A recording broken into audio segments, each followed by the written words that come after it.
Welcome back to Primetime News. Special welcome to viewers on onespotmedia.com as well as TVJ International in the Cayman Islands. Up first this evening, the Electoral Commission of Jamaica is preparing to begin the field work for the mapping of the new constituency boundaries for St. Catherine. This was revealed at today's Constituency Boundary Committee of Parliament. Director of Elections Glasspool Brown provided the update.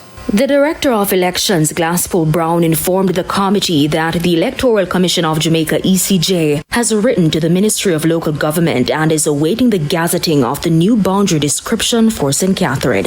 As you would appreciate, that Portmore was a part of the old St. Catherine, so therefore there's a new boundary, the description for the new St. Catherine, and that would have to be gazetted. In the interim, he explained the field work for the new boundary will begin.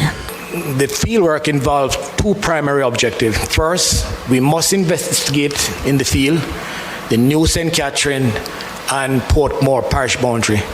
To achieve this accurately, our team will be physically walking the boundaries, accompanied by guides and key stakeholders.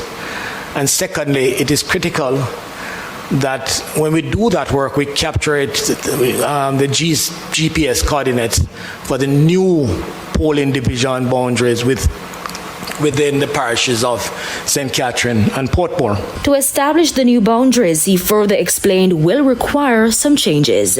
These changes encompass splits and mergers for existing polling division. It also will require the renumbering and potential renaming of St. Catherine constituencies affected by the alignment. It also will require the renumbering of associated St. Catherine electoral division, followed by the renumbering of polling divisions within those affected constituencies. And it has to be agreed upon the official naming and numbering of the three designated Portmore constituencies.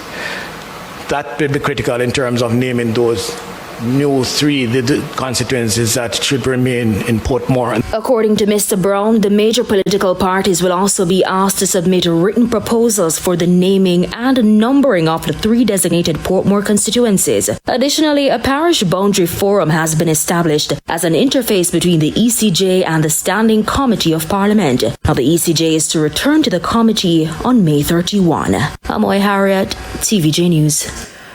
Play the fool.